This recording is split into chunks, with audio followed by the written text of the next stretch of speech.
What is going on, my fellow Digitamers? It's your boy Dragon Hunter Zero here today with a yellow deck profile. I kind of want to leave it somewhat as a surprise as to what it is, but I'm pretty sure you'll be able to figure out before I even get to the end of the deck list.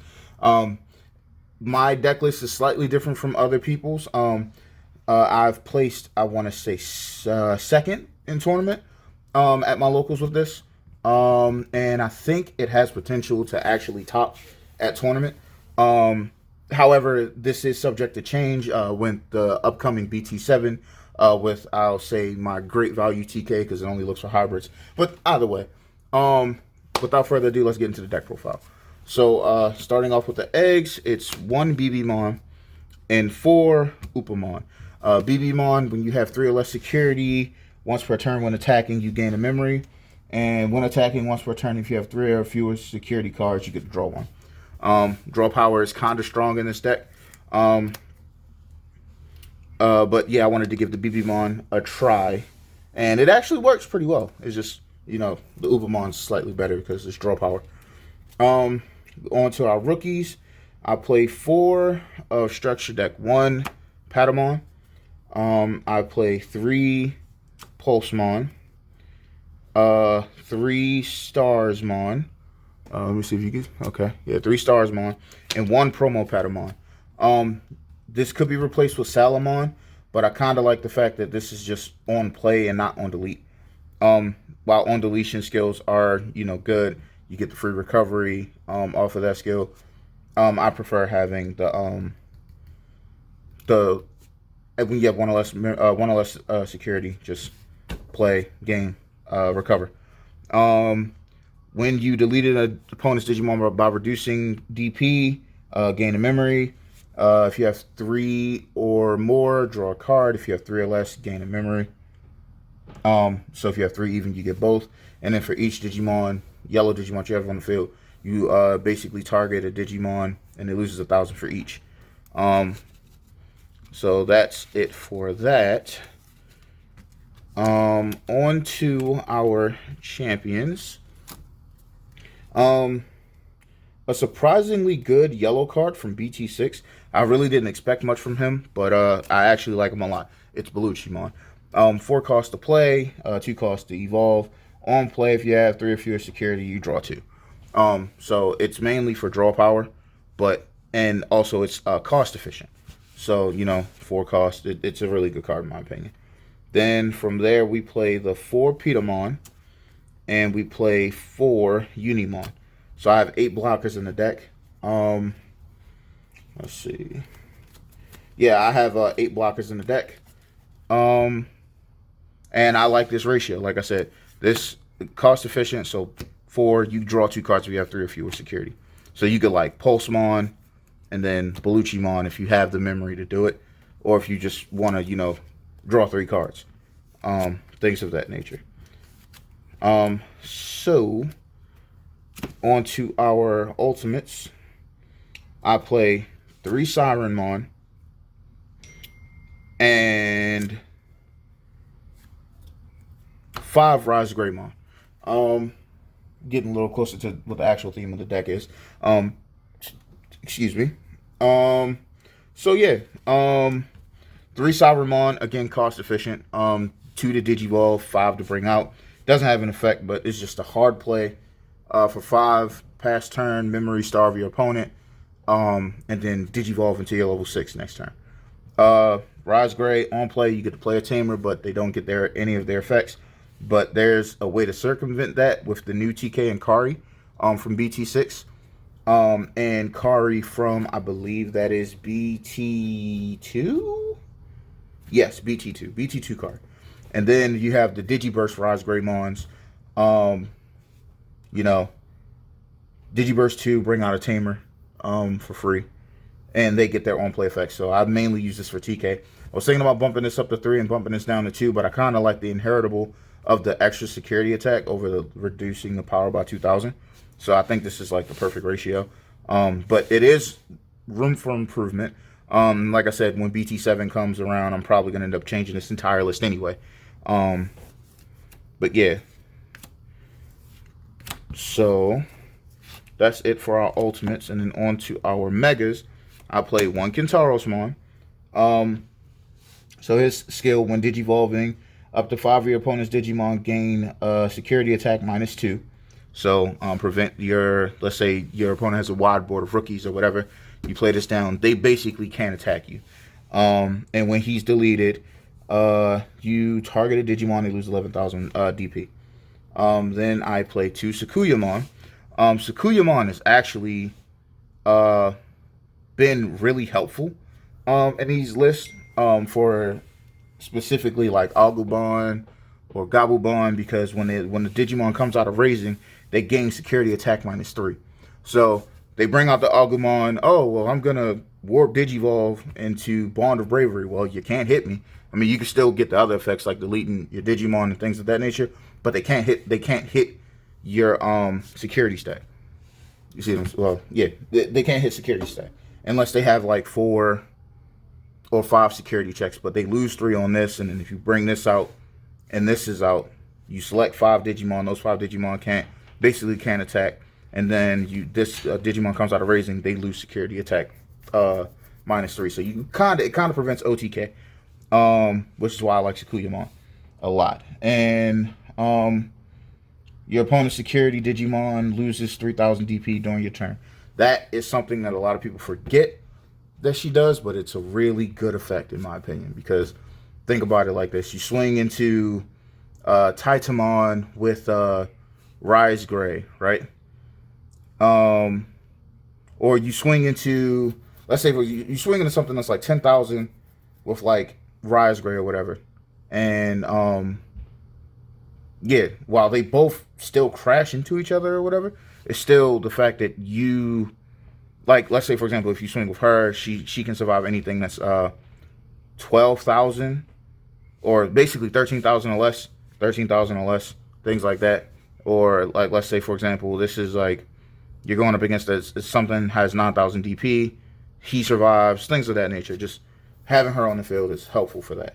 And then the main star of the deck, which is Shine Greymon. I've been waiting to bring him back and keep him, I guess, meta relevant, I would say. But Shine Greymon, I love Shine Greymon, especially in yellow. His skill is when digivolving, you may suspend tamers, suspend all of your yellow tamers, excuse me. For each tamer you suspend this way, you gain the following effect. One of your opponent's Digimon loses 4,000 DP for the turn, and then during your turn, this Digimon gets 1,000 DP for each tamer that you have on the field. So you bring this down, you can reduce, let's say you have 5 tamers, 20,000 DP, and you can select one. It's like you lose 4, you lose 4, you lose 4, you lose 4, you lose 4, you see what I'm saying? And it's really good. I love Shine Greymon.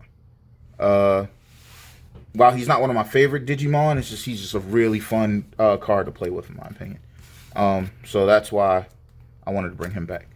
I have one Chaos Mon Valdararm. I'm thinking about bumping this up to 2, but I kind of like I said, I like the ratios that I have right now, and I don't really want to see this too much. As you know, on Digivolution, choose this effect up to twice. Target one Digimon, they lose 7,000 DP. So you can get rid of anything that's 14,000 DP or less on the field. And when he's deleted, you gain 3 memory, which this could help. You Digivolve into him, your opponent kills him, and then you gain 3 memory, ending their turn. So it would be effective to have 2, but I think 1 is the best ratio for me right now. And that's mainly because starting tomorrow, the All Force Featuremon and Gallantmon structure decks come out for America, and we finally get to use our memory booster cards, which I'll show my ratios for that. On to Tamers, I play 4 copies of TK, 3 copies of Kari, and then 2 copies of TK and Kari. Really not much to explain here. If you have 3 or fewer security, you gain a memory. So if you have all 3 of these out, you got 3 or less, you gain 3 memory. He keeps you at 3 memory, and on play, you basically go through the security stack, grab a yellow card, recovery +1, shuffle your security stack. So keeping him on the field, you go to 3 memory, Having her on the field, let's say you have all three and one TK, that's 6 memory. You start off with 6 memory if you have 3 or fewer security. And then if you have less security than your opponent, TK and Kari goes off, you gain 2 memory for each of them on the field. Their secondary effect is when one of your yellow Digimon attacks, you may suspend this tamer to have one of your opponent's Digimon lose 1,000 DP for the turn. And all of their security effects are the same. Play it. Not really much to say. It's just this setup. So, like I said, let's say you got a Sean Greymon turn, so you got a Rise. Let's say you got this Rise Greymon out on the field. Like I'm just gonna do a quick example. So this is in hand, this is on field, and then let's say your last play was, looking at the wrong stack, something like you have no security, or let's say you have 2 security or 2 security. Let's go 2 security, right? So your board is as follows. You got the 1 TK. 9 times out of 10, you're not going to have just 1 TK, but still. You got the 1 TK, you got the 2 TK and Kari. This is on the field, and this is on the field. This is typically how I would have it set up, right?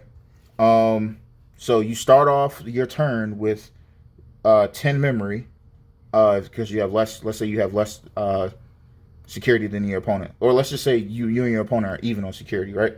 So that means you have 2 and they have 2. So these don't go off, but you still start off with 6 memory, right? Digivolve over Rise Gray into Sean Gray. You rest all of them. That's 6 checks. So let's say, for example, your opponent has 6 Digimon on the field. That's 4,000. You just wipe the board. Like anti-Rookie Rush, anti-whatever. It just blows up the board, right? So then from there, Sukuyamon's effect goes off with reducing your security, your opponent's security stack by 3,000 for the turn. And then he's at, what's that, 11, that's 17,000 plus security attack plus 1. And you end the game, swing 17,000, take out their 2 security, and then swing for game. This is typically how a setup could be. Let's say, for example's sake, instead of it being this Rise Greymon, it's that Rise Greymon, then you just have more destructive power. And let's say, for example, you're at no security, your opponent's at 1 security or whatever. So then they go off, you go up to 10 memory, you play him, you blow up the board, swing, and swing for game. Either way. The only problem I would say this has, which I was thinking about putting in at least 1 copy of a Delicate Plan if I have this Rise Greymon out. But that's what I was saying. I was thinking about flipping like my ratios a bit to, you know, 3 red Rise Greymon for the tech of a Delicate Plan, because that's about to become pivotal for, or that's becoming more pivotal for, you know, most deck lists that consist of red, because it's really not much to say on it. You know, everyone's it's a lot of security control running around out there, things of that nature. So, you know, I would say possibly bringing him up to 3, play a Delicate Plan for 1. Let's say you still have the same board set up. So you play a Delicate Plan, your opponent can't activate security effects on Rise Greymon, and then you Digivolve into Shine Greymon. He retains that effect, and then you just swing. So that's what I was thinking about doing. And then on to the last 3 cards, I play 2 Reinforced Memory Boost and 1 Yellow Memory Boost. This is what I was saying about the Gallantmon and All Force Vudramon structure decks. They have these promo cards for each color: red, blue, green, yellow, black, violet, or purple. I think it is purple. So their effect is as follows. On play, reveal the top 4 cards, and not on play, main effect. Reveal the top 4 cards of your deck, add 1 yellow Digimon from among them to your hand, place the remaining cards at the bottom of the deck, and it has delay. This card stays on the field, by the way. So delay, you get rid of this, you gain 2 memory. Reinforced Memory Boost basically does the same secondary effect, but the main effect is reveal 2 cards from the top of your deck, place 1 of them in your security stack, add the other card to your hand, and place it into the battle zone. So Reinforced Memory Boost is good for that reason. The only thing that sucks is if these get checked in security, you don't get the first effect. You just get the secondary effect. But even still, like, they're still really good cards because delay, trash, gain 2 memory, and you could do something like, let's say, for example, your opponent has Gazimon, Madoki Betamon, whatever, Terriermon on the field. You just play Rise Gray, kill it, and then delay, continue your play. If, you know, or Rise Gray, kill him, and then in your next turn, you just gain 2 memory for each one that you trash. So that's it for my, now I can say it, or now I'm going to say it, my Shine Greymon deck profile. If you liked the deck, if you have any comments, any things that you would change about this deck list, please let me know by leaving a comment and a like on the video. I appreciate your time here, and it's your boy Dragon Hunter Zero signing out.